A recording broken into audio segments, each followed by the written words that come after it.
뜨거움으로, 네, 지금, 두 아들 때문에 지금 열받아가지고. 아, 정말, 네. 그래서 그 열의 끌어올림으로, 네, 좀, 아까 찬양하는데 좀 어렵긴 했지만, 네, 그래도 오늘, 또 굉장히 중요한 말씀이거든요. 그래서 제가, 어제 또 제가 희한하게 저는 꿈을 진짜 잘 안 꾸는데, 개척하고 나서 꿈을 너무 많이 꿔요. 아니, 그래서 나도, 와, 이제, 개척하고 나서 제가 확실히 영적으로 더 민감해진 것도 있고, 이, 어, 좀 그렇더라고요. 그러니까 저희가 이제, 제가 민감해졌다라는 거는 저만이 아니라 이 어떤 영적인 어떤 흐름과 분위기가 훨씬 더 예민한 분위기 안에 있으니까 저도 굉장히 이런 뭐 꿈이라든가 이런 부분들을 통해서 하나님이 또 이렇게 말씀하시고 보여주시는 것들이 또 많이 있는 것 같아요. 어제 제가 꿈에 그래서 사실 그 꿈을 이렇게 꾸고 아침에 일어났는데 너무 생생했고 그 꿈에서도 그 제 감정이 막 다 느껴졌거든요. 그래서 이 기도를 한다고 다 모여 있어서 제가 그곳에 가야 됐었어요. 그래서 이제 우리 이제 지체들이 기도를 하고 이런 모임을 하는 그 모임에 다 모여 있어서 제가 이제 거기를 오라고 해서 이제 처음에는 이제 지하철을 타고 가는데 어머, 분명히 나는 제대로 탔는데 지하철이 반대로 가는 거예요. 제가 반대 노선으로 가고 있는 거예요. 그래서 어느 순간 얼른 내려서 이제 또 이 반대쪽 다른 열차를 또 타려고 이렇게 옮겨갔는데 근데 또 그 열차를 탔는데 또 이상한 데로 가는 거예요. 이게 시간이 이제 다 되고 모여 있다고 이제 계속 언제 오시냐고 이렇게 이야기를 하니까 저는 막 굉장히 이제 마음은 다급해지고 빨리 가야 되는데 제가 이렇게 타고 그곳의 지점에 가려는 모든 게 계속해서 이렇게 어긋나는 거예요. 분명히 같은 거를, 분명히 맞는 걸 탔는데, 근데 하필이면 열차 같은 거야. 계속 열차야. 그러니까 기차, 열차, 지하철. 그래서 분명히 이건데, 분명히 저건데 그런데도, 그게 계속 거기 목적지에 다다르지 않게 계속 무언가 그러니까 어그러뜨리는 그게 이제 그 꿈 속에서도 너무 생생한 거예요. 그래서 막 제가 조급해하기도 하고 마음에 여기가 어디야? 빨리 가야 되는데 도대체 왜 난 분명히 맞는 그 열차를 탔는데 지체들이 모여있는 그러니까 기도하기 위해서 이제 함께 기도하기 위해서 있는 그곳에 계속 멀어지는 그런 꿈을 꿨거든요. 그래서 무언가 이제 좀 영적인 방해들과 이렇게 막는 것들 계속 제가 이제 그곳에 가는 것을 막는 그러한 방해들이 있나 보구나라고 아침에 이제 일어나서 생각을 했는데 또 한편으로는 오늘 이렇게 마음이 좀 집중돼야 되는 그런 상황에서 계속 분산되어지는 그런 일들 자꾸 이런 이렇게 이런 어수선한 어떤 일들이 좀 있는 어떤 그러한 이 생각이 좀 들었어요. 그래서 어쨌든 저희가 이 모이는 거에도 특히 이제 저 같은 경우 이제 영적인 어떤 권위자로서 함께 해야 되는 어떤 그런 자리에 함께 집중해야 되는 이런 집중을 이끌어야 되는 어떤 그런 몫을 계속 방해하는 부분들, 그것을 좀 기도해야 되겠다. 우리가 같이 좀 기도해야 되겠다. 그런 생각을 좀 했는데, 오늘 좀, 아무튼, 막 너무 정신이 없어서, 분산되어짐으로, 그러나 이제 하나님께 은혜를 좀 구하면서 저도 이제 나아갔습니다. 네, 지난주까지 저희 바예제 주간을 보냈어요.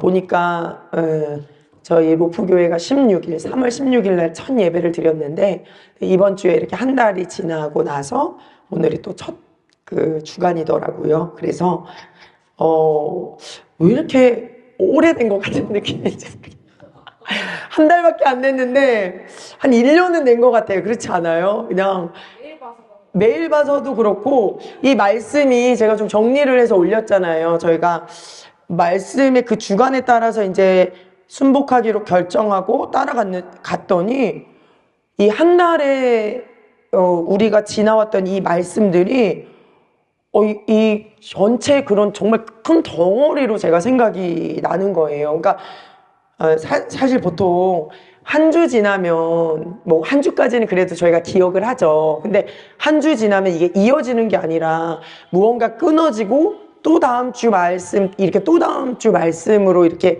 삶을 살아가는데, 이 토라 포션 같은 경우는 이제 전체가 이렇게 이어지고 그게 어떤 단계이기도 하고 또 덩어리로 계속해서 이게 워킹하는 그런 책이니까 한 달 동안 이 말씀 앞에 순복되어진 양이, 질이라고는 말을 못하겠어요. 질은 얼마나 제가 질적으로 순복되었는지는 하나님만이 판단하실 일인데, 양이 진짜 방대한 거예요. 그래서 제가 와, 진짜 많이, 한 달이지만 뭔가 많이 했다, 한 1년치 훈련을 받은 것 같다, 이제 혼자 나를 그렇게 생각을 했거든요. 그래서 기억하시는지 모르겠습니다. 우리 첫 레크레카에서부터 시작했어요.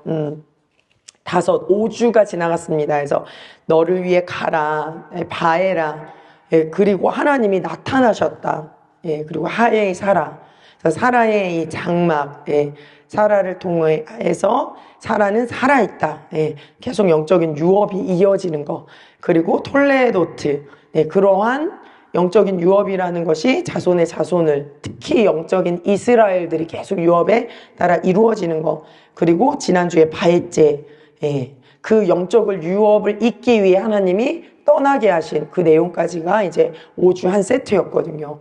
사실 지난 주간이 뭐 바엣제 주간이었지만 다들 지금까지 한 이 모든 5주의 내용들이 아마 계속 돌아가고 있을 거라고 생각해요, 삶에서.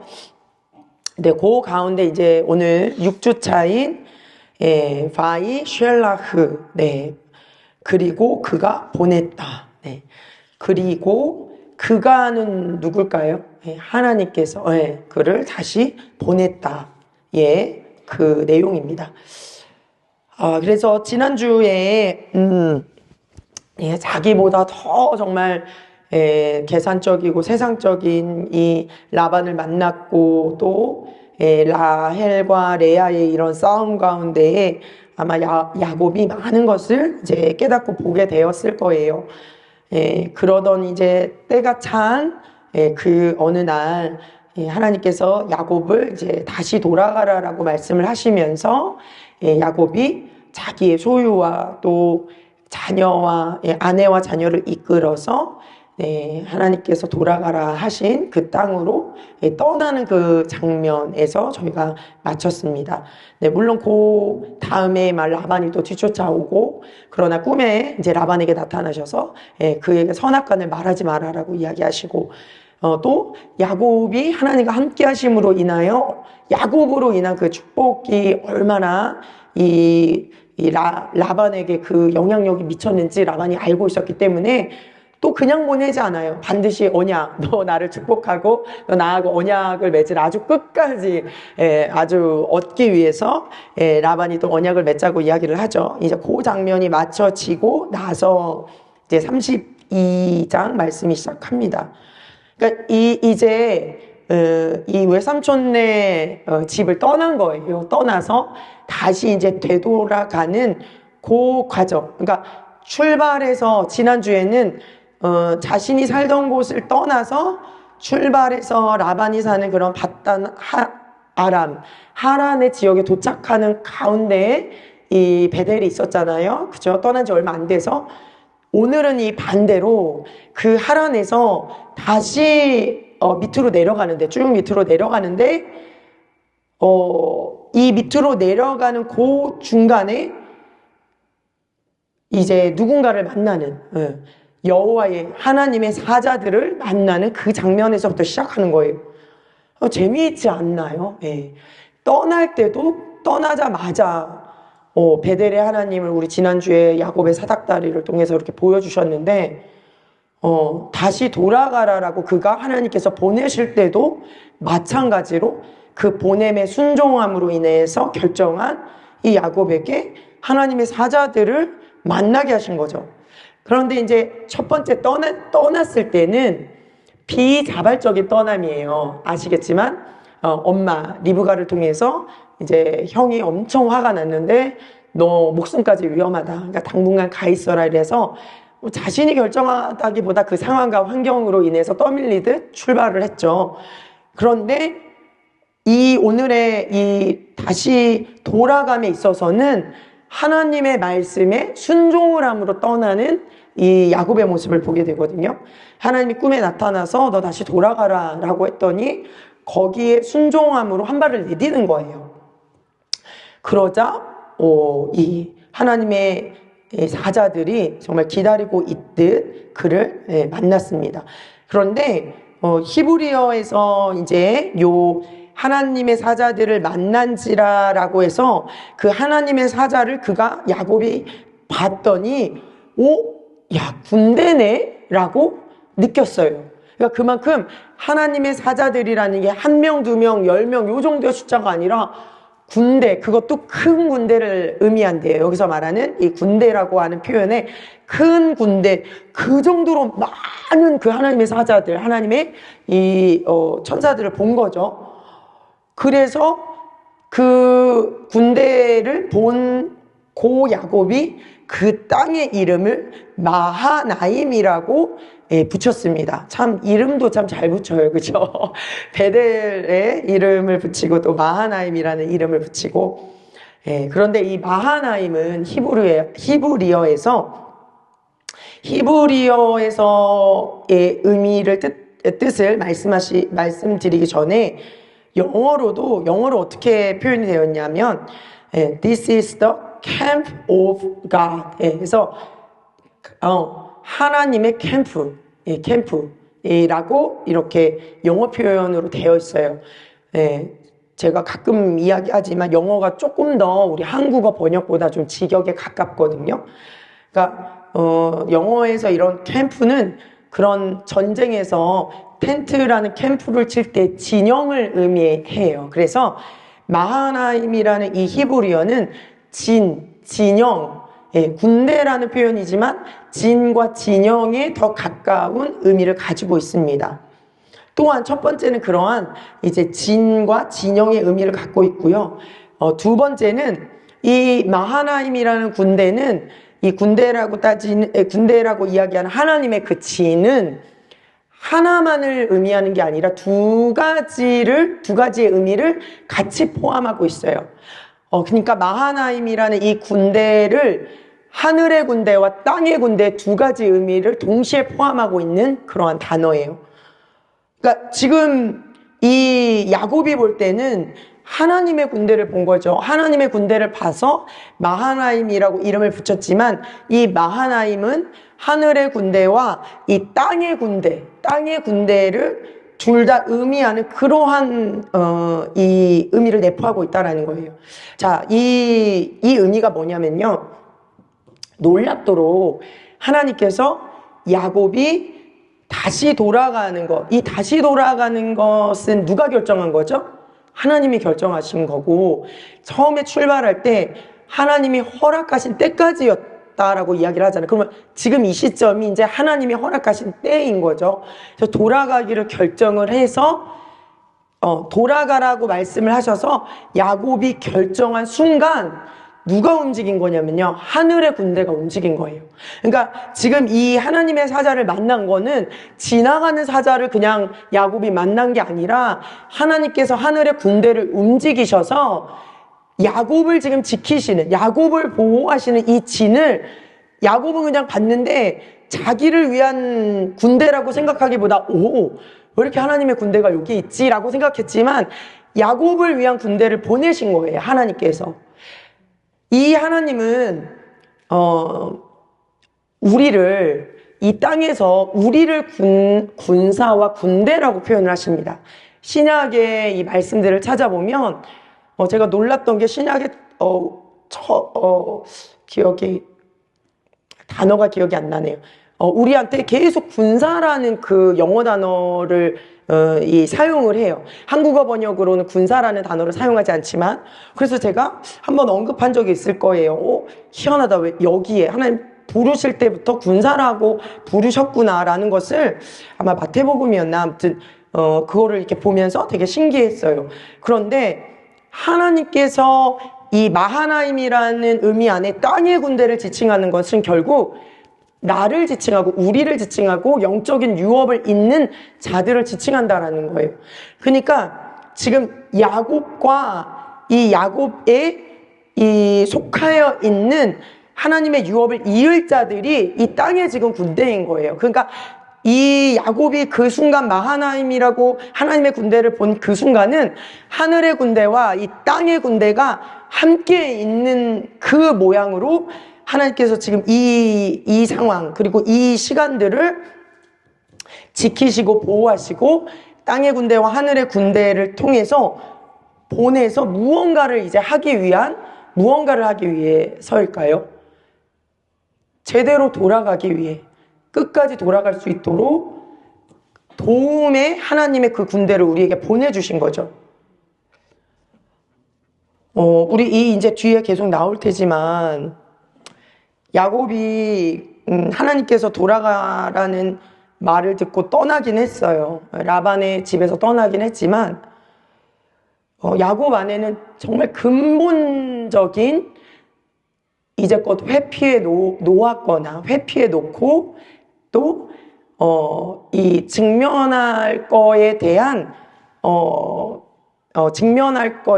어떤 뭐 언젠가는 직면하겠지에 대한 막연한 어떤 생각은 있었지만 이렇게 직면함으로 인해서 자기 안의 문제를 보게 되어지는 어떤 요 순간이 그렇게 쉬운 선택은 아니었다라는 거예요. 그냥 돌아갈 곳이 평안하고 아무 일도 없고 넉넉하고 막 풍성해서 그냥 돌아가라 라고 했을 때 그냥 돌아가는 거면 하나님께서 이렇게 하늘의 사자들까지 군대까지 보내실 필요가 없었을 거예요. 야곱을 너무나 잘 아시는 하나님께서 그러나 그럼에도 불구하고 야곱이 자신의 그 명령에 순종함으로 인하여 그 첫 발을 떼었을 때 이건 너 혼자 감당할 일이 안 된다라는 것을 아셨던 하나님께서 너가 혼자 그 돌아감의 길에 서 있는 것이 아니라 하늘의 군대가 너와 함께하고 있어를 보여주셨던 그러한 모습이라는 거예요. 그러나 야곱은 지금 2절에서의 반응처럼 이게 하늘의 군대가 나를 지키고 보호하기 위해서 함께했다라기보다 우와 하늘에 여기 하늘에 군대가 있네. 하나님의 사자들이 있네. 나와 하나님의 군대를 별거로 그냥 나눠서 보았던 그런 때예요. 왜냐하면 3절에 어떤 이야기가 나오냐면 이제 3절부터 야곱이 자신의 그 두려움과 또 상처와 직면하게 되었을 때 전적인 자신의 생각과 방법으로 움직이는 모습들이 나오거든요.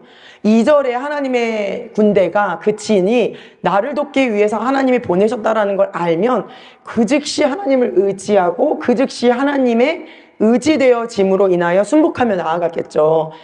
도리어 하나님 나를 위해 군대를 보내주셨구나. 나는 할 수 없는데. 근데 그것이 아니라 이제 3절부터 형 에서에게 자기보다 앞서 자기의 그 사자된 종을 보내거든요. 이제 야곱의 이 자신의 이런 이 두려움에 반응되어지는 계략과 인간적인 방법들이 이제 계속 시작이 되어집니다. 그래서 앞서 이 사자들을 보냈는데 그 사자들이 이제 야곱에게 돌아와서 이르기를 우리가 주인의 형 에서에게 이른즉 그가 400명을 거느리고 주인을 만나려고 오더이다 라는 말을 듣게 됩니다. 이 6절에 이 먼저 앞서서 보낸 이 종들이 에서가 400명을 거느리고 야곱을 만나려고 온다라고 딱 요 이야기만 했어요. 그죠?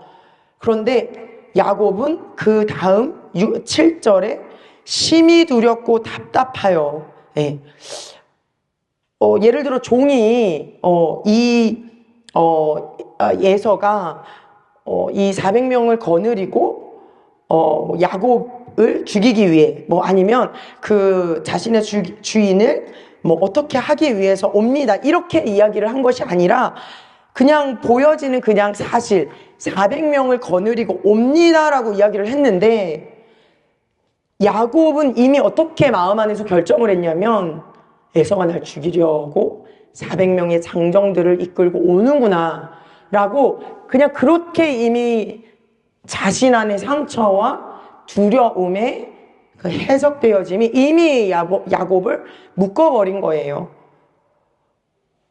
그런 이제 야곱의 이제 이 두려움과 이 묶임으로 인해서 다음 스텝에 계속 자기가 할 수 있는 온갖 방법을 다 쓰는 장면들이 이렇게 나오죠. 이 만나다라는, 여기 보면 형 에서에게 이른즉 그가 400명을 거느리고 주인을 만나려고 오더이다의 이 만나려고의 히브리어 단어는 카라라는 단어가 쓰였대요. 카라. 이 카라라는 단어에는 두 가지 뜻이 있는데, 호의적으로 만나다와 적대적으로 만나다의 두 가지 의미가 다 들어있다라는 거예요. 그러니까 사실 이 단어만을 통해서는 야곱을 적대적으로 죽이려고 오는 것인지 정말 환대하는 것인지 분명하게 나타나 있지 않다라는 거예요. 그러나 야곱은 종들을 보자마자 심히 두렵고 답답해하죠. 그러니까 이 장면을 통해서도 우리가 생각해 보는 건, 우리가 어떤 팩트를 봤어요. 팩트는 400명이 오는 거예요. 네. 그러니까 400명이 오는 우리의 현실은 사실 나에게 아무런 영향력을 주지 않을 수 있어요. 그런데 우리가 늘 이야기하는 것처럼 그 팩트라는 현상을 각자가 어떻게 이해하고 받아들이고 해석하느냐에 따라서 나를 적대적으로 죽이려고 오는구나, 나를 호의적으로 만나려고 오는구나가 결정된다라는 거예요. 지금 이미 야곱은 자신이 그 상처와 그 두려움으로 이미 결정을 해버린 상태라는 거죠. 그렇다는 것은 하나님께서 이제 때가 이르렀다라고 허락하신 때를 허락하신 이 때라고 해서 다시 돌아가야 되는 이 돌아가는 때에 가장 지금 중요한 작업을 시작하셨다라는 걸 볼 수 있어요. 20년 동안의 그 라반의 집에서의 시간도 우리가 아는 것처럼 이 야곱의 자아를 다루고 기질을 다루고, 또 그것뿐만이 아니었어요. 혼자 맨몸으로 정말 도망치듯 떠났던 야곱이 어떻게 됐죠? 돌아올 때는 엄청난 이 부유한 어떤 자신의 소유와 12명의 아들과 1명의 딸 플러스 2명의 아내까지, 사실 어떤 한 무리의 족장이 되어질 정도로 돌아올 때 그 소유된 것은 어마어마했거든요. 그렇기 때문에 자아와 기질도 다루어 주셨지만 그것을 통해 하나님은 하나님의 약속, 야곱을 통한 유업도 차근히 그 시간을 통해서 준비하고 계셨던 거죠. 근데 우리는 거기에서 끝났으면 딱 거기에서 모든 것들을 맞추는 게 허락하신 때까지라고 생각하는데, 그건 시즌 1의 시간이었던 거죠. 시즌 1에 허락하신 때까지. 그 시즌 2라는 이 다음의 스텝이 진행될 때에 본격적으로 야곱의 내면에 있는 딱 그 지점, 떠났을 때의 에서에 대한 두려움을 가지고 떠났던 그 지점으로 하나님 돌이키시는 거예요. 왜냐하면 이 떠났을 때의 두려움과 20년의 시간은 사실은 연결되어 있는 시간은 아니거든요. 우리가 신기하게도 하나님 어떻게 삶에서 일하시냐면, 이 각자의 이제 문제들이 있으시잖아요. 근데 이제 요 문제를 통한, 그 문제를 통해서 하나님께서 뿌리에 다루시고자 하는 이 각자의 그 안에 있는 이 이 어떤 뿌리됨의 요소들이 있어요. 그게 나름대로 사람마다 좀 다른 것 같아요. 그러니까 겉은 뭐 어떤 문제일 수 있는데 그 문제에 내 그 뿌리됨의 요소가 반응하기 때문이겠죠. 자아의 어떤 뿌리됨의 요소가 그 문제에 반응하기 때문에 하나님께서 각자에게 계속 어떤 상황, 동일한 상황들을 허락하시는 거겠죠. 그런데 야곱을 보더라도 예를 들어 좀 사람에게 관계에 상처가 있는 이 사람은 이 사람하고 아니더라도, 물론 여기는 이제 에서와의 어떤 그 정확한 에서를 통해서 상처와 이 뿌리를 다루지만, 우리는 보통 지금 야곱은 에서에게 돌아가라고 하는데 순종하고 있잖아요. 근데 우리는 보통 돌아가라 그러면 그 사람한테 절대 돌아가지는 않죠. 또 다른 사람, 요거를 회피하기 위해 또 다른 사람이나 또 다른 곳으로 나아가죠. 그러니까 요 사람에게 다시 가서 요 문제를 다루는 사람은 좀 적은 것 같아요. 그러나 다른 곳으로 갔는데 똑같이 요 사람과 있었던 그 관계와 사람으로의 일을 다루신다라는 거죠. 근데 이제 보면 그 관계, 이 에서라는 사람을 통해서 다루시는 것은 결국 자기의 방법과 자기의 어떤 계략을 통해서 이 사람과의 문제를 풀려고 하는 야곱의 자아, 야곱의 죽지 않은 이 자아, 끈질긴 자기 의지, 자기를 스스로 의지하고자 하는 그 능력들을 다루시는 그러한 이 시점이거든요. 그래서 이 야곱의 요 이제 문제를 어떻게 해결하고 어떻게 해결하려고 하는지에 대한 야곱의 모습 안에서 여전히 하나님과의 관계 안에서 야곱은 이 문제가 다뤄지지 않았구나를 우리가 보게 돼요. 그러니까 우리가 어떤 문제가 저에게 왔잖아요. 그런데 내 인간적인 방법, 인간적인 생각이 먼저 반응이 되어지면 그 의미는 뭐냐면요, 이 문제가 아직 하나님과의 관계로 해결되어지 않았다라는 증거예요. 그 부분에 있어서. 그러니까 지금 요 시점에서도 야곱은 이제 생각이 복잡해진 거죠. 요 지금 400명을 데리고 오는 이 애굽의 에서의 이 모습만 보더라도 그냥 이 모습만 봤을 뿐인데 벌써 머릿속은 한 10가지, 20가지의 생각으로 복잡해진 거예요. 그러면서 이것을 해결하기 위해 미리 자기의 수를 써서 재단을 해보기도 하고 나누어 보기도 하고 막 자녀들을 순서대로 배열해서 수비벽을 쳐보기도 하고 별것을 다 해요. 그렇죠? 예물을 준비하기도 하고 이런 경우의 수를 따라 행동을 한다는 거예요. 우리도 사실 그렇잖아요.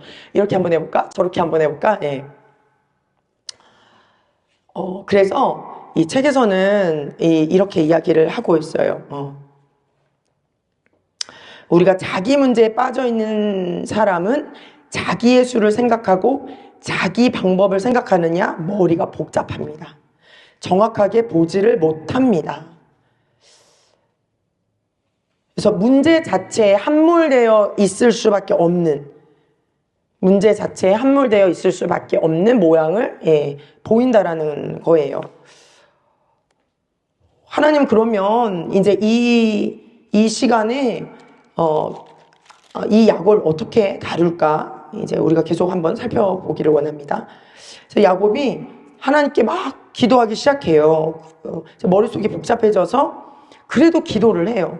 그래서 9절에 내 조부 아브라함의 하나님, 내 아버지 이삭의 하나님, 그래서 내 고향 내 족속으로 돌아가라, 내가 내게 은혜를 베풀라 이렇게 말씀하셨잖아요. 그것을 기억해 주세요라고 간구하기 시작해요. 근데 잘 보시면 나의 하나님이라고 고백하지는 않아요. 아브라함의 하나님, 이삭의 하나님. 그런데 여전히 지금 여기에서도 야곱은 나의 하나님이 아닌 거예요. 이거를 잘 좀 생각해 보셔야 되는 게 계속 이야기하는 게 뭐냐면 야곱이 하나님을 몰랐던 사람이 아니거든요. 이 하나님이 꿈에 나타나서 돌아가라라고 했을 때 그래도 야곱이 그렇게 돌아갈 결정을 했다라는 것은 몰랐던 사람이 아니에요. 심지어는 영적인 유업을 있는 사람이자 하나님이 택하신 사람이란 말이에요. 그러나 여전히 이 부분에서 나의 하나님으로 고백이 되어지지 않는 거예요. 그러면서 이제 누구의 하나님을 통해서 그러나 약속하셨잖아요. 그렇게 약속하신 거 은혜를 베풀어 주세요 라고 계속 기도를 합니다. 그랬더니 진짜 하나님이 바로 다음 구절에 나타나신 거죠. 야곱이 그렇게 마음이 복잡해지고 생각이 복잡해진 거기에서 하나님께 간구한 딱 그곳에서 밤을 셉니다. 그래서 밤을 새면서 자기 소유 중에서 형 에서를 위한 예물을 택하여 밤이 지나도록까지도 철저한 준비를 하느냐고 정신이 없어요. 이 열심히 지금 인간적인 자기가 생각한 그 방법들로 이 에서에게 어떻게 해야 될지를 이제 준비하고 있어요. 그래서 심지어는 아내들하고 이제 자기 그 자녀들하고 다 깨워가지고 22절에 보면 밤에 일어나. 그러니까 이제 무섭고 두려우니까 밤이 지나도록 머리는 계속 돌아가죠. 그런데다가 밤에 일어나서 그때까지니까 잠을 못 이루는 거예요. 두려움에 사로잡히니까. 두 아내와 두 여종과 11 아들을 인도하여 야 빨리 우리 다 이렇게 움직이지 않을 때 좀 건너자고 야복 나루를 건널세. 신기해요. 건널세. 근데 하나님이 이들을 인도하여서 건너게 했거든요. 그의 소유도 건너게 했고 다 건너게 했는데 야곱만 홀로 남았던 거예요. 신기하지 않나요? 다 보내고 소유까지도 보내고 야곱을 홀로 남게 했고 어떤 이유든 뭐 그것이 야곱이 자기의 두려움 때문에 다 보낸 다음에 난 맨 마지막에 갈 거야 라는 마음이 일었을 수도 있고 어떤 이유인지 모르겠지만 하나님께서 이런 야곱의 홀로 남게 하는 이 일을 지금 그 판을 짜셨겠죠. 홀로 남았다가 어떤 사람으로 보이는 어떤 사람이라고 여겼던 야곱이 사람이라고 여겼던 그 어떤 사람과 날이 새도록 씨름을 한다. 날이 새도록 씨름을 하다가 라고 나오는 거예요. 이 장면들을 잘 생각해 보시면 굉장히 좀 어이가 없고 당황스럽고 이 문장이 되게 황당하지 않나요? 그죠? 막 자기의 계략으로 이제 어떻게든 에서를 만날 때 이 두려움, 이 직면한 이 두려움이 어떻게든 이 문제를 어떻게 해결해야 할까를 막 머리를 쓰고 있고 하고 있는 그 가운데에 갑자기 어떤 사람이 나타나서 씨름을 하게 되어진 거예요. 근데 이 야복이라는 이 단어의 의미가 제가 아까 예배 마치고 기도할 때 이 야복이라는 단어는 비워짐이라는 단어래요. 비워짐. 그러니까 지금 야곱에게는 뭐 소유도 굉장히 많고 하나님이 주신 소유도 많고 자녀도 많고 아내도 많고 얻은 것이 모든 것을 가진 것 같지만 이 자신의 생명이 위협을 받는 이 앞에서는 자신의 생명이 위협을 느낀다라고 하는 요 상황에서는 아무것도 가진 자가 없는 것처럼 아무것도 없는 자처럼 두려움에 떨고 있는 이 모습을 보게 됩니다. 그래서 하나님을 정말 붙들지 않으면 하나님께 기도하고 간구하지 않으면 이 시간에 자신이 할 수 있는 방법이 물론 계속 이렇게 머리를 쓰고 계산을 하지만 자신이 할 수 있는 방법의 한계를 느낀다라는 거예요. 죄송해요. 너무 땀이 나가지고 너무 더워. 내가 저보다 아니 괜찮아. 이게 오늘 날씨가 더운가 아니면 시간이 더운가? 예, 네. 네, 그래서 네, 다시. 네. 아시겠지만 이 씨름은 정말 우리가 이제 알고 있는 정말 이 모음을 같이 이렇게 맞대어서 정말 이렇게 붙잡고 있는 여기 이 온몸을 섞어서 이렇게 붙잡고 있는 투쟁하고 거의 싸우는 그런 형태라고 해요. 그러니까 우리도 운동 경기로 이 씨름을 알지만 이 투쟁과 거의 싸움의 그러한 이 모습을 갑자기 홀로 남았다가 어떤 사람하고 하기 시작하는 거예요. 근데 늘 가만 보면 야곱의 삶은 이 빼앗고 투쟁하고 싸우는 삶이었죠. 늘 싸워서 빼앗거나 그래서 이겨야지만 자신이 갖는다라고 생각을 했어요. 그래서 라헬을 갖기 위해서도 레아를 갖기 위해서도 늘 스스로의 힘으로 그렇게 싸웠어요. 태어날 때부터 하나님은 예언으로 너가 유업을 이을 자라고 말씀하셨음에도 불구하고 야곱은 자신의 힘으로 쟁취하는 것에 너무나 익숙한 사람이었고, 사실 자신의 아내도 야곱 아내도 이때까지 하나님이 나에게 축복하셨겠지만 나도 그만큼 노력을 했어, 나도 그만큼 투쟁하고 싸워서 이겼어 라는 마음도 아마 마음 안에 공존했을 것 같아요. 왜 하나님께서 이런 형태로 씨름이라는 형태로 야곱과 대면하였을까를 우리가 잘 생각해 보면, 야곱이 늘 그렇게 투쟁하고 싸우고 쟁취하는 삶을 그 기질로 이때까지 살아왔기 때문이라는 것을 또한 보게 됩니다. 그래서 이 어떤 사람하고 싸우기 시작하는데, 또 야곱의 이렇게 굉장한 장점 있죠. 투철함.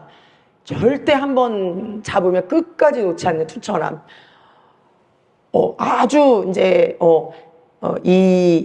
한번 이제 싸우기 시작하니까 아주 끝까지 이 사람을 이제 잡고 있었던 거겠죠. 예. 그러자 그 사람이 야곱을 이기지 못함을 보고 그가 야곱의 허벅지 관절을 치매 야곱의 허벅지 관절이 그 사람과 씨름할 때 어긋났더라. 자기가 야곱을 이기지 못함을 보고, 네. 그러니까 우리는 이거를 어떻게 해석을 이 뜻을 이렇게 이해를 했냐면, 하나님도 야곱의 끝까지 붙드는 이것을 보고 야곱에게 지셨구나라고 이렇게 생각을 해요. 그런데 이게 어디에 있는지 모르겠네. 근데 이 부분을 어떻게 이 히브리어로 어떻게 영적인 관점으로 이 부분을 보냐면, 이 첫 번째는 야곱을 이기지 못함을 보고에 이 야곱의 이김이 야곱의 간절한 기도의 승리라고 보는 거예요. 그러니까 야곱이 지금 간구를 했잖아요. 앞에 은혜를 베풀어 주시기를 원한다, 그 안에 정말 이 두려움으로부터 나를 벗어나 주시기를 원한다 라는 그 기도에 하나님께서 이 야곱에게 나타나시는 거죠. 야곱이 자신의 그 기도에 끝까지 붙들고 계시는 그 하나님, 그러니까 자신의 기도에 응답하심으로 인해 끝까지 자신의 그 기도를 붙들고 있는 그 야곱에게 하나님께서 그 끝까지 붙들고 있는 기도가 승리했다라고 말씀하시는, 그래 너가 이겼어 라고 말씀하시는 그러한 해석이 첫 번째라는 거예요. 그리고 두 번째는 그 야곱의 기도는 승리를 했지만 야곱의 자아, 그 기질, 그러니까 이 기질이 두 가지에 상반되어진 지금 모습으로 나타나는 거예요. 하나는 처음처럼 영적인 유업에 대한 엄청난 그 집착이, 그러나 반대 인간적인 기질로의 어떤 또한 자기가 쟁취하는 걸로 나타난 거라면, 지금 여기서도 마찬가지예요. 이기지 못함에 두 가지 의미가 있는데, 한 가지는 간절한 그 끈질기게 붙드는, 하나님을 붙드는 그 기도의 승리. 그러나 그 이 자아가 지금 요 시간까지도 야곱을 이기지 못함을 보고의 요 시간까지도 자아가 처지지 않았다라는 거예요. 굽히지 않았다라는 거예요. 그 다음 구절이, 그래서 뒤따라오는 구절이 뭐라고요? 그가 야곱의 허벅지 관절을 치매. 그러니까 자아가 이 씨름하는 그 상황에서도 야곱의 그 기질인 자아가 처지지 않는 것을 보신 하나님께서 이 직접적으로 그 관절을 치신 거예요. 관절. 이 허벅다리의 관절이 이 넓적다리라고 표현을 하거든요. 이 넓적다리가 이 힘, 남자의 어떤 다리의 힘에, 우리가 이제 서서 걸을 때의 힘이 이 넓적다리로부터 오는 거잖아요. 그 부분을 쳤다라는 거예요. 그러니까 그 힘에 대한 부분들을 빼시기 위한 하나님의 이 어떤 씨름에, 이 씨름을 해도 야곱이 자신의 자아가 꺾여지지 않는구나. 이제 이 힘에 대한 것들을 정말 강제적으로 내리치는, 어긋나게 하는 그 일이 25절에 일어납니다. 그런 다음에 26절에, 그런데 너무 놀라운 거는 그렇게 관절이 처지기까지 했는데, 관절이 처진 이 야곱이 그래도 끝까지 붙들어요. 당신이 내게 축복하지 아니하면 가게 하지 아니하겠습니다라고, 이 넓적다리가 처진 상태에서도 이 하나님을 붙듭니다. 그러니까 사실은 이 씨름에서 우리는 하나님과 씨름을 하잖아요. 이 씨름이라는 말을 이제 기독교 안에서도 자주 사용을 하죠.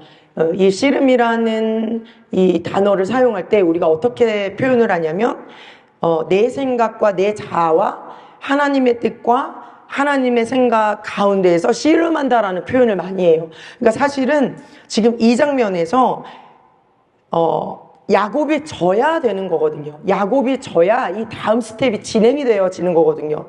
근데 야곱이 끝까지 지지 않음으로 인해서 이 시간이 끝나지 않은 것을 강제적으로 하나님께서 지금 허벅다리를 쳤다라는 거예요.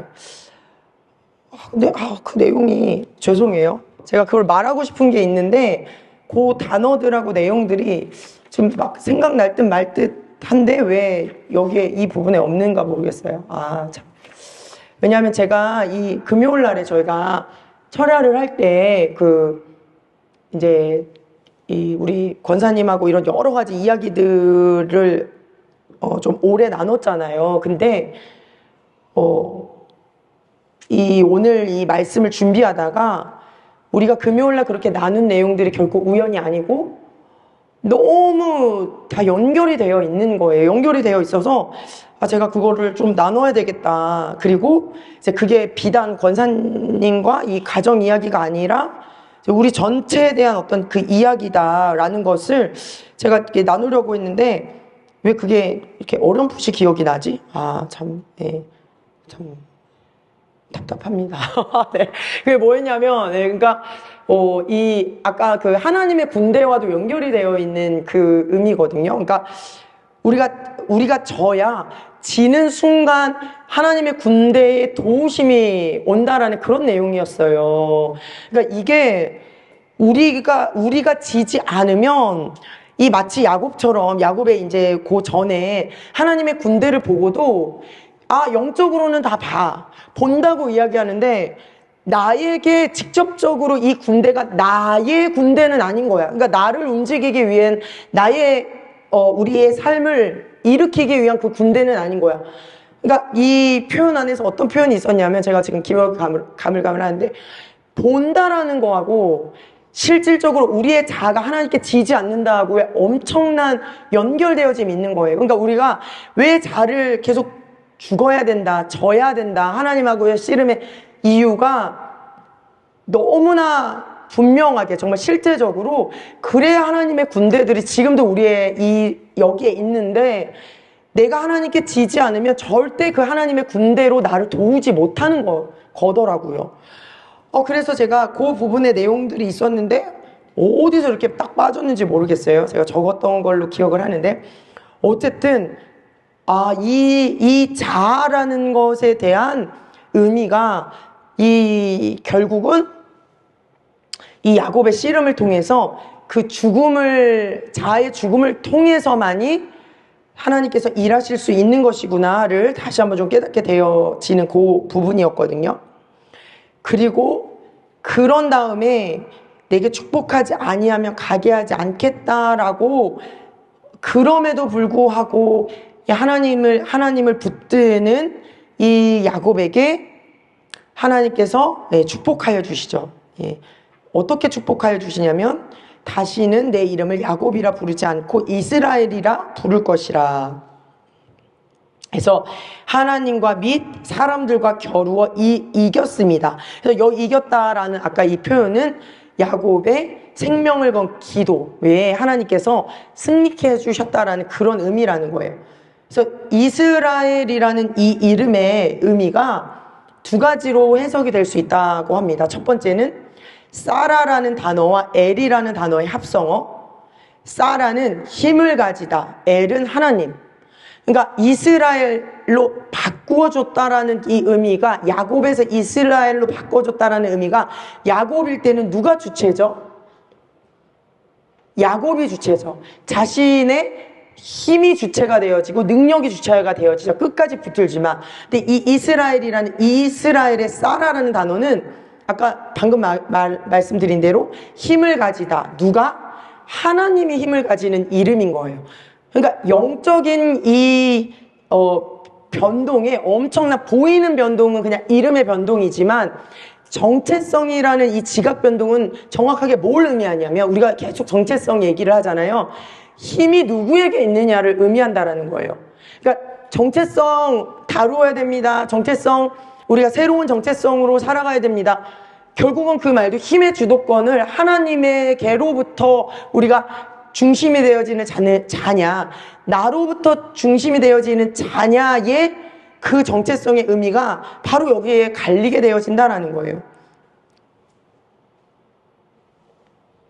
그래서 결국은 이 야곱의 이 야복강가에서의 의미, 하나님이 야복강가에서의 의미로 뭘 주시냐면 자신을 비워내는, 야복이라는 비워지는 그러한 시간을 갖게 하시죠. 그 비워짐을 어떻게 하냐? 하나님 그분과 씨름하게 하십니다. 늘 자신의 힘으로, 그런 능력으로 살아왔던 그 야곱이 씨름하게 해요. 씨름 가운데 여전히 포기하지 않는, 자기 것들 포기하지 않는 야곱의 환대뼈를 칩니다. 그러나 야곱은 하나님을 계속 붙들죠. 축복하지 않으면. 그런 기도. 그러니까 자기는 죽지 않지만 기도는 계속해. 솔직히. 그런 야곱에게 새로운 이름, 새 정체성을 부여하고 있는 요 장면이에요. 그래서 너에게 이스라엘이라고 이제 이스라엘이란 이름의 새 정체성을 주겠다. 그래서 이제는 더 이상 너의 힘으로가 아니라 하나님의 힘으로라는 그 정체성으로 살아가라고 말씀을 하십니다. 그런데 아브라함 같은 경우는 아브람에서 아브라함으로 이름이 바뀌어졌을 때 그 이후에 성경에서 한 번도 아브람이라는 이름이 기록되지 않았다라고 해요. 그런데 야곱은 이름을 바꾼 이후에도 성경에서 계속 야곱과 이스라엘을 번갈아 가면서 사용을 합니다. 그래서 이 야곱과 이스라엘의 두 이름과 두 정체성의 그 내용들이 계속 이어져요. 사실 이 씨름 이후에도. 왜냐면 잘 보시면 이 씨름이 야복의 의미, 비워냄의 의미, 또 자의 처짐의 의미에 고 하나님이 주체되어짐으로 인해서 야곱에게 축복한 시간이긴 하지만 야곱이 지지 않았거든요. 그러니까 간절한 기도는 계속하지만 스스로의 자아는 진 시간이 아니거든요. 하나님이 야곱에게 약속하신 축복인 거예요. 이해가 가실까요? 그러니까 예를 들어 이스라엘이라는 정체성도 야곱에게 약속하시고 축복하신 거지만 야곱은 여전히 반은 자기 자아를 갖고 있었던 이 시간 이후에도 여전히 자기 자아에 그 반이 있었던 사람이라는 거예요. 그래서 보면 이게 뒤에 나오지만 야곱이 여전히 에서가 자기와 함께 그 땅으로 가자라고 이야기를 했을 때 먼저 가라고 하고 자기는 나중에 뒤따라가겠다라고 이야기를 하는데 형이 있는 그 지역까지 가지 않고 세겜이라는 땅에 멈추게 되어지는, 형이 있는 그 에서가 있는 그 지역은 베델까지 이르러야 되는 그 지역이거든요. 출발이 어디였죠? 브엘라 헤로이의 그 지역이었나요? 출발이? 그러니까 거기에서 베델이라는 그 위치는 굉장히 가까워요.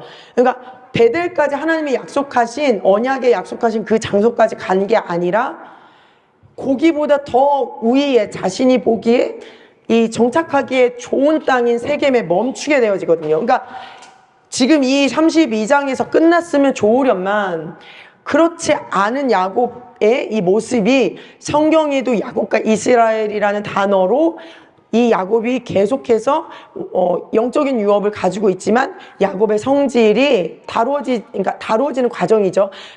빠지지 않았다라는 것을 보여주는 거예요.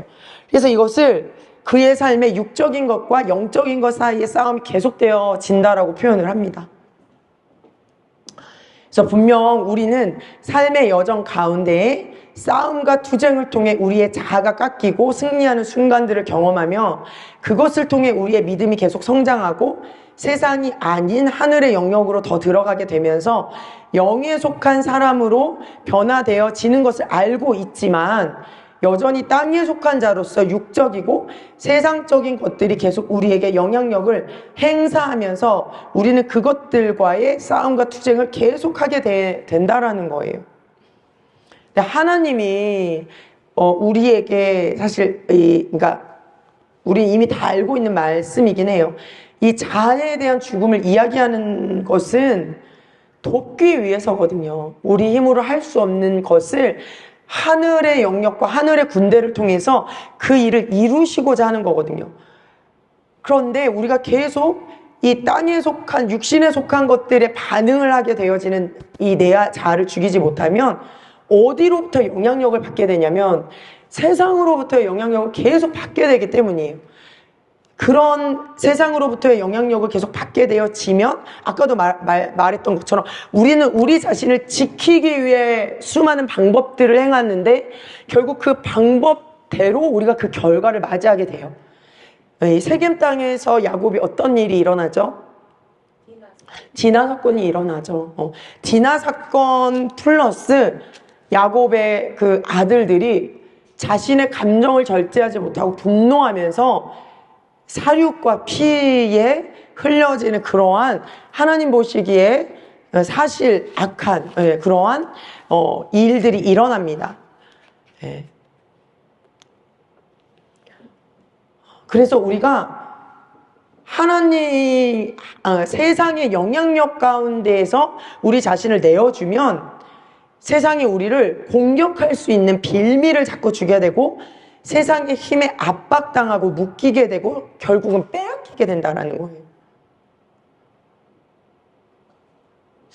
그러니까 이것이 우리의 이 일상에서의 우리 각자의 그 일들을 정말 잘 생각해 보면 너무 좋을 것 같아요. 제가 이제 요즘에 강성민 목사님 말씀 외에도 그 하울람 처치 센터의 그 목사님 말씀을 좀 같이 듣는데 제가 이렇게 뭐가 다른지를 알았어요. 그러니까 강성민 목사님은 그 히브리어와 성경 자체에 대한 좀 내용을 많이 풀어주시는 스타일이시고 고 목사님은 요 하울람 목사님은 영적인 원리를 어떤 포커스에 두시고 그것을 좀 이야기를 하시더라고요. 그래서 이제 전체를 사실 다 다루시는 게 아니라 그 중에서 이제 요번에도 요번 주간의 이야기가 바이쉘라흐에 대한 이야기를 야곱이 전쟁에서 이기는 방법으로 해서 이 야곱 안에 있는 어떤 그 부분들을 이게 좀 더 분명하게 또 구체적으로 좀 이 인간 안에 있는 것들과 연결해서 말씀을 하시더라고요. 그러니까 느낌이 뭐냐면 이분은 좀 사역을 좀 실제적인 영적인 사역을 하시는 분이구나. 그러니까 왜냐하면 사람의 안에 있는 그 것들을 계속 다루고 계시기 때문에 그것들이 이 말씀을 통해서 나오는 것이 제가 느껴지더라고요. 이제 그래서 이야기를 이제 하신 부분들이 네. 제가 자꾸 한숨을 쉬는 게 뭐냐면 5초 전까지 내가 기억을 하고 있는데 오늘 왜 이렇게 생각이 안 나지? 오늘 말씀이 와 주여 네 진짜 미치겠습니다. 제가 제 혼을 다 빼놔가지고 누구 남 탓할 건 아니지만 5초 전에 제가 그 생각했던 것이 지금 생각이 안 나고 있어요. 큰일 났어요. 그래서 그 목사님의 이제 말씀 가운데 제가 정말 이 부분들은 우리가 좀 짚어야 되겠다라는 그 부분들이 있었거든요. 그게 어떤 싸움이었는데, 네, 야곱의 이제, 근데, 어떤 거였냐면, 오늘 너무 많이 말씀하고 싶었던 그 영적인 것들을 너무 많이 잊어버렸네요, 제가. 나중에 이제 다시 좀 나눌게요. 생각이 안 나요. 5초 전에 그걸 나누려고 이 얘기를 꺼냈는데, 안 나네요. 그래서 어쨌든 이제 말씀을 보면서, 한 가지는 생각이 났어요. 뭐냐면, 인본주의적인 복음, 그러니까 우리 지금 교회에 인본주의적인 복음이 만연하다라는 거예요. 이거는 제가 어렴풋이 알고 있었고, 근데 이제 인본주의에 대한 더 구체적인 것들을 막 말씀하시는데, 진짜 적나라하게 그냥 이야기하셨어요. 뭐였냐면, 보통 교회에서, 이런, 자기의 힘으로 막 돈 벌러 가고, 자기의 힘으로 직장 생활하고, 이게 재정에 대한 문제가 있는데 일하러 나가는 거, 그거를 목사님들이, 그것도 하나님의 방법이다. 하나님 그렇게 하신다. 왜 기도만 하는 게, 기도만 하고 있으면 어쩌냐. 이렇게 이야기하는 것이 얼마나 인본적인 복음인지를 이야기하셨어요. 구체적으로. 근데 저는 거기에 정말 동의가 많이 되어졌거든요. 왜냐하면 영적인 어떤 원리를 이야기하시면서 이 히브리어 내용을 이야기하시면서 저도 이 의미가 기도만 하는 어떤 그 게으름을 이야기를 하는 것은 동의하지 않아요. 그러니까 그 사람이 예를 들어 말을 할 때 이게 사람마다 그 안에 있는 것이 어떤 것이느냐에 따라서 내가 하나님이 그 자리에 나를 보내셔서 제가 사회에 세상 가운데에 나가요라고 하는 의미하고 지금 어떤 문제가 생겼는데 그거를 내 방법대로 바로 해결하려고 나아가는데 그거를 목사님들이 그거를 이렇게 뭐라 그래야 돼 이제 포장하면서 그래 일하러 이제 나아갈 수 있죠. 앉아서 기도만 하는 게 전부가 아니에요. 이렇게 이야기하는 게 인본주의적인 복음이라는 거예요. 기도가 먼저 돼야죠. 이게 지금 오늘 그 이야기라는 거예요. 마하나임의 그 이야기라는 거예요.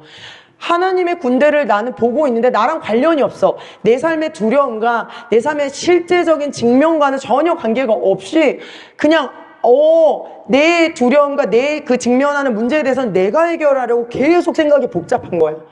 하나님은 도우려고 하늘의 군대까지 보내주셨는데 근데 이거를 어떻게 이뤄가냐? 바로 그 지점에서 오늘 약복강가의 엎드림, 비어짐, 자아의 죽음. 자아의 왜 죽음을 이야기하냐면 의지함. 내 것이 비워진 만큼 아까 말했던 것처럼 하나님의 군대가 나를 통해서 일하실 수 있도록 하는 그 순간이 되어지는 거예요.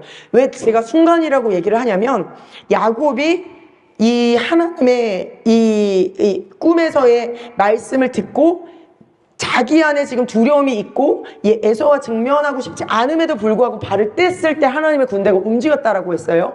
그리고 약복강가에서 자아는 설령 100% 우리가 이야기하는 것처럼 하나님이 이기셔야 되는데 아주 이 자아가 꺾이지 않고 강제적으로 환도뼈를 쳤지만 야 현이야 좀 들어갈래?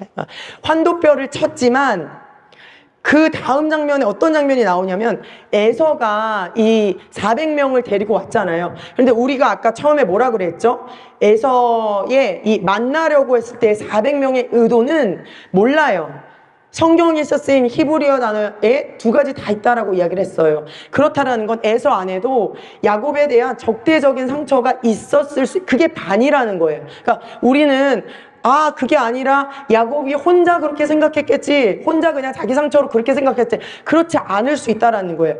반은 에서도 야곱을 죽이기 위해 400명의 장정들을 끌고 왔을 마음의 그 여지가, 그러니까 히브리어 안에 해석이 그렇게 된다라는 거예요.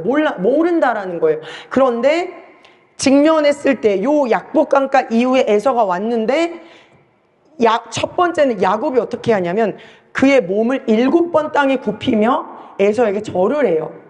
이 7번 땅에 굽히며 절을 한다라는 건 뭐냐면 완전하게 굴복한다라는 거예요. 순복한다라는 거예요. 그런데 내 자아의 두려움으로 순복했던 순간이 아니라 지난밤의 씨름을 통해서 하나님의 축복을 든든히 받았어. 이스라엘로 이름까지 바꿔주셨고 그 하나님의 의지되어짐이 이제 만빵인 거야. 그러니까 자연스럽게 내 안이 비워진 그 순간 순복이 엎드려짐이 되었다라는 거예요. 그랬더니 놀랍게도 에서가 막 야곱을 안고 뽀뽀하기 시작하죠. 막 뽀뽀하고 막 껴안고 끌어안고 막 입을 맞추고. 그러니까 성경은 한편에서는 뭐라고 얘기를 하고 있냐면요, 오랜 시간 동안 동생을 향한 미움과 살기를 품었다고 이야기를 해요. 형에 대한 야곱의 두려움이 실제 기도했다라는 거예요. 진짜 에서 안에 그런 마음이 있기도 했다라는 거예요. 그런데 직면하고 결단하고 하나님께 모든 것을 의지하고 내었을 때 하나님께서 우리가 아시는 것처럼 사람의 마음도 바꾸셔서 하나님의 주권이 어디에 있는지를 야곱에게 보이시고 가르치신 그 또한 사건이라는 거예요.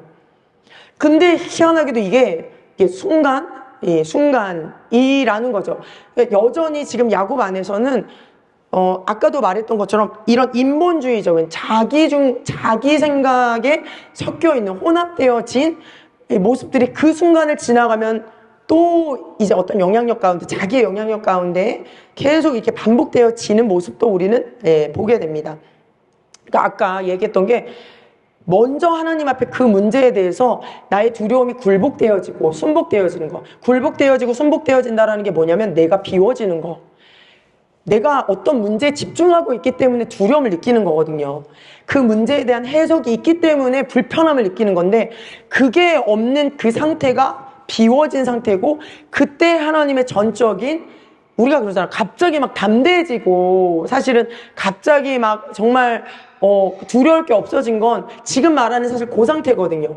하나님이 나한테 충만하게 하나님을 의지함으로 충만하게 되었을 때 우리 두려운 게 없어지는 거잖아요. 그러니까 제가 봤을 때 딱 그 상태였던 것 같아요, 야곱이. 그러니 그런 때에 하나님께서 무언가를 우리에게 말씀하셨을 때 우리는 그때서야 분명히 들을 수 있고 그때서야 하나님의 뜻을 행할 수 있다라는 거예요.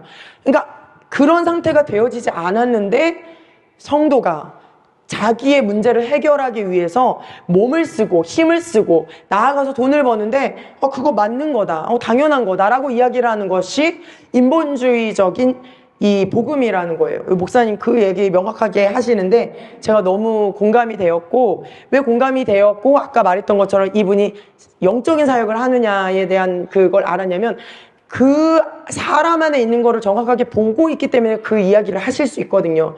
이게 보통 아니에요. 그냥 히브리어에 대한 그 풀어짐만 이야기를 하겠죠. 근데 어쨌든 그래서 우리가 정말 하나님께 우리 안을 비우는 거, 그리고 철저하게 하나님께 우리의 자아가 순복되어짐으로 이 스텝들을 밟아 나아가야 되는 것이 얼마나 이 야곱을 통해서 우리에게 말씀하시고자 하는 이 영적인 원리인지를 좀 다시 한번 생각해 보면 좋겠습니다.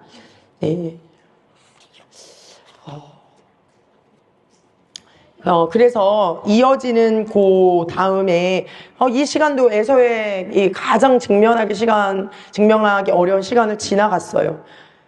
지나갔는데 그 에서를 먼저 보낸 야곱이 세겜이라는 성읍에 그냥 이르게 되죠.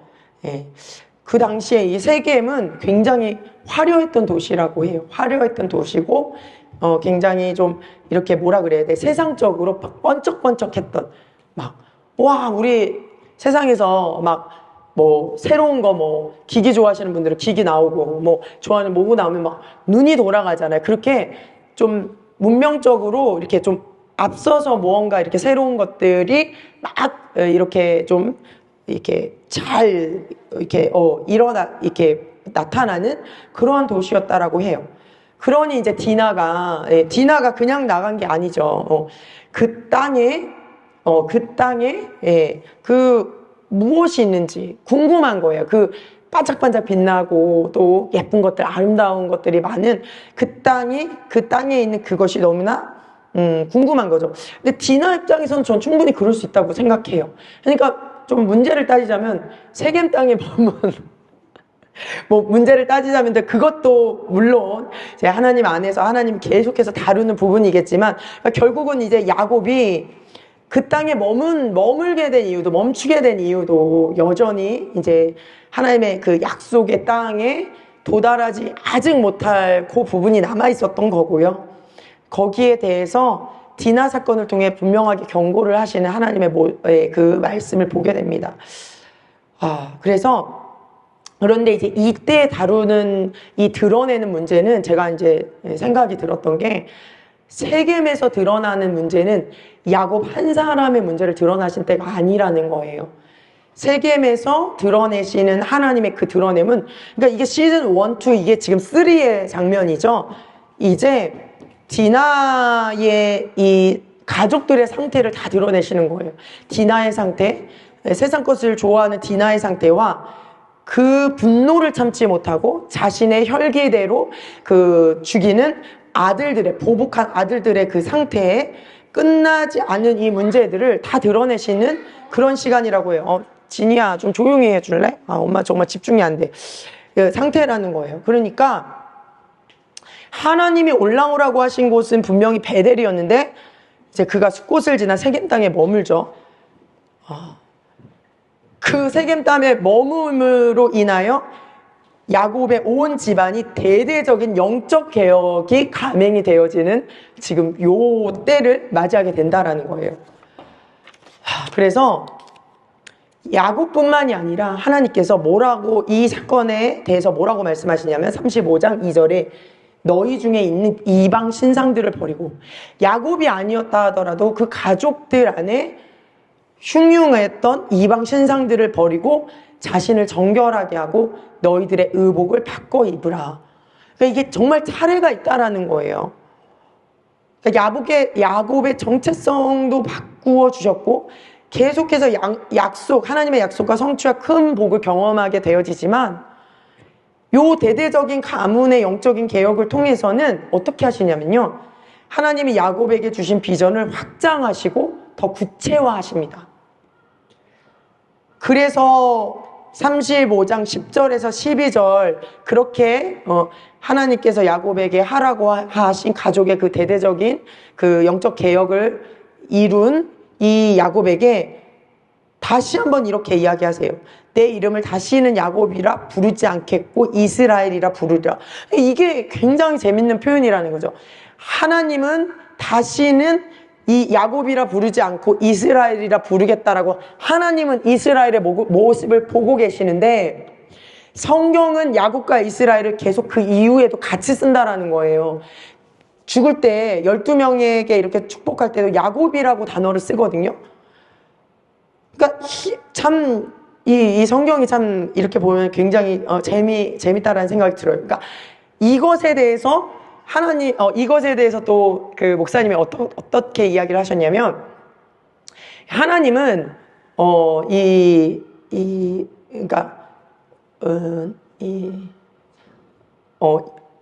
야곱이 굉장히, 사실 우리가 볼 때는 우리 자신을 야곱으로도 많이 비유를 하지만, 그럴 정도로 너무 인간적이고 너무 우리가 봐도 우리랑 비슷하게 좀 친밀하고 그런데 왜 야곱이냐?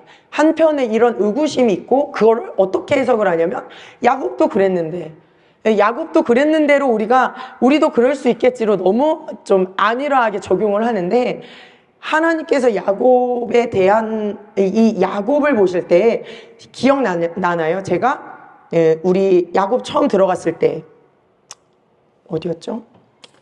그 야곱에 대한 그 성경의 구절, 그러니까 야곱을 묘사한 구절 안에 야곱이 그 조용한 사람이었다라들 탐임, 노아에게 완전한 이라고 쓰였던 그 탐임이 쓰였다. 그래서 영혼육을 완전한 사람이라고 하나님 이미 보고 계셨다. 그렇게 하나님이 지칭하셨다라고 이야기하잖아요. 그러니까 하나님은 계속 영적인 유업의 사람에게 이 영혼육의 완전함을 보고 계신다라는 거예요. 그러니까 그때도 야곱은 불완전했거든요. 우리가 봤을 때는 더 다루어지지 않은 그런 상태임에도 불구하고 하나님의 눈은 탐임에 있는 거예요. 그러니까 우리가 그거를 이해하지 못하고 혼에 대한 동일시를 해서 쟤도 저렇게 반응을 했는데 나도 이렇게 성경을 해석하면 안 된다라는 거예요. 하나님은 그의 영을 완전케 하셨고 완전함으로 보고 계시기 때문에 지금 이 과정으로 이끌어가고 계시고 야곱을 통해서 사실 끝까지 불완전한 모습들이 보이지만 야곱을 통해서 영적인 유업을 이어가시고 그렇게 말씀하시고 이스라엘이라고 말씀하시는 그 보는 것은 우리의 혼의 죄성이 너 그럴 수도 있어가 아니라 영적인 것들을 영을 보고 계시기 때문이라는 거예요. 여기에서도 이후에도 성경은 야곱이라고 지칭을 하는데 내가 너의 이름을 다시는 야곱이라고 부르지 않겠다라고 이야기를 하신다라는 거죠. 그리고 나서 원래의 비전, 한 백성과 백성들의 총회가 내게서 나오고 왕들이 내 허리에서 나오리라까지의 구체적인 그 비전을 이 이후에 허락하세요. 그 가문의 대대적인 영적인 그 개혁 이후에. 그래서 내가 아브라함과 이삭에게 준 땅을 내게도 주고 내가 내 후손에게도 그 땅을 주리라. 그 전에는 이렇게 구체적으로 말씀하시지 않으셨단 말이에요. 그냥 아브라함이나 이삭에게 모래처럼 뭐 많은 자손을 주겠고 너희에게 이렇게 이어서 너희 후손과 후손을 통해서 그런 민족을 이루겠다라고 했는데 백성들의 총회가 내게서 나오고 왕들이 내 허리에서 나오리라.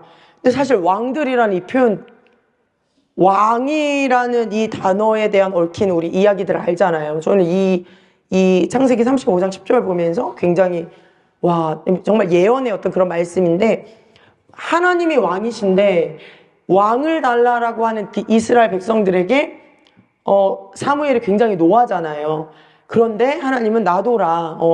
그 이방에서 왕들이 있는 것을 보고 왕을 달라. 보이는 그가 왕을 달라라고 하는 이 왕을 허락하셨는데 거기까지도 너의 후손으로 나오겠다라는 것을 이미 예언하고 계신다라는 거예요. 그러니까 저는 이 말씀을 보면서 정말 너무 놀랍고요.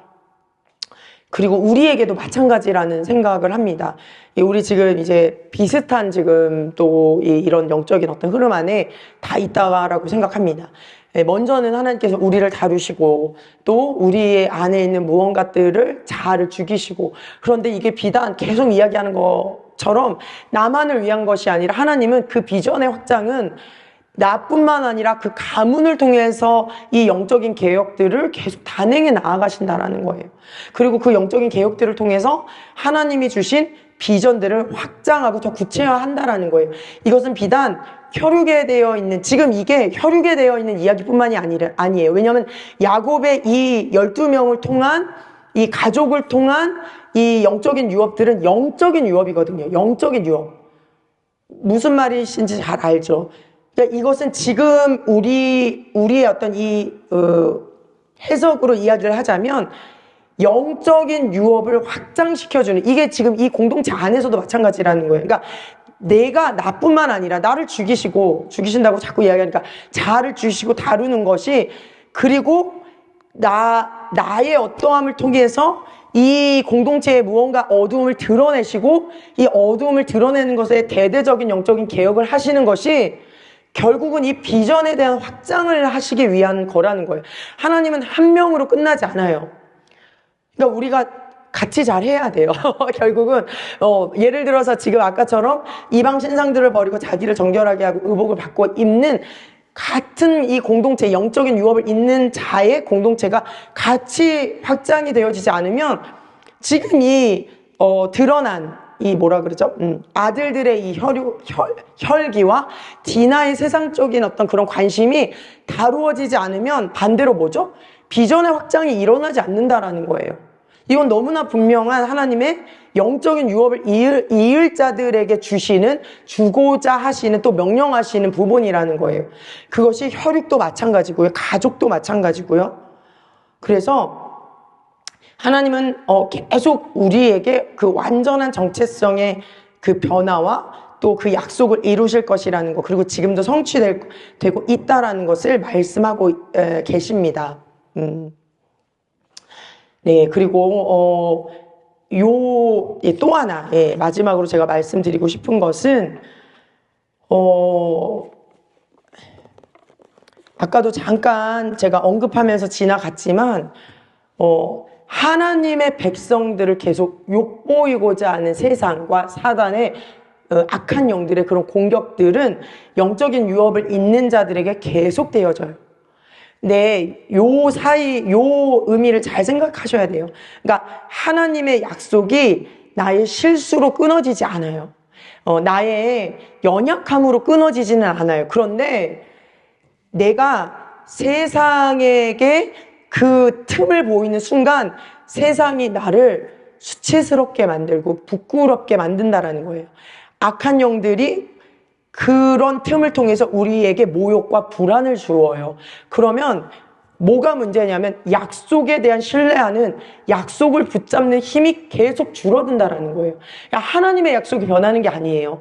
하나님의 나에 대한 시선이 바뀌는 게 아닌데 내가 사단에게 틈을 내어주면서 계속 모욕과 수치와 불안과 두려움을 느끼게 내가 틈을 열어놔는 것으로 인해서 하나님의 영향력인 약속과 성취에 대한 힘은 줄어들게 되는 거예요. 사단이 원하는 거는 딱 그거거든요. 너 천국 가. 그런데 우리 그런 말 하잖아요. 천국 가는데 이 세상에서 다 당해. 모욕과 수치와 불안과 두려움과의 고통과 막 절망 다 느낀 다음에 천국 가는 거야. 그냥 예수 이름 믿는다라고. 그건 어떤 의미냐면 내가 예수님을 믿지만 사실은 세상에 계속 한 다리로 걸치고 있고 세상에 계속 틈을 내어주기 때문에 그 고통은 하나님이 주시는 게 아니라 악한 영에게 틈을 내어준 그 틈으로 인해서 내가 수치를 당하고 부끄러움을 당한다는 거예요. 하나님은 너가 고통받는 거, 너가 그러므로 부끄러움과 수치 받는 것을 하나님도 슬퍼하시기 때문에 하나님도 그렇게, 왜냐하면 지금 영적인 유업을 계속 이어가야 되는데 힘이 계속 줄어들잖아요. 그러니까 이거 끊어내라고, 이거 죽으라고, 그러니까 순종하라고 이야기하시는 게 결국 나를 위해서라는 게 다 지금 선순환되고 있다는 거예요.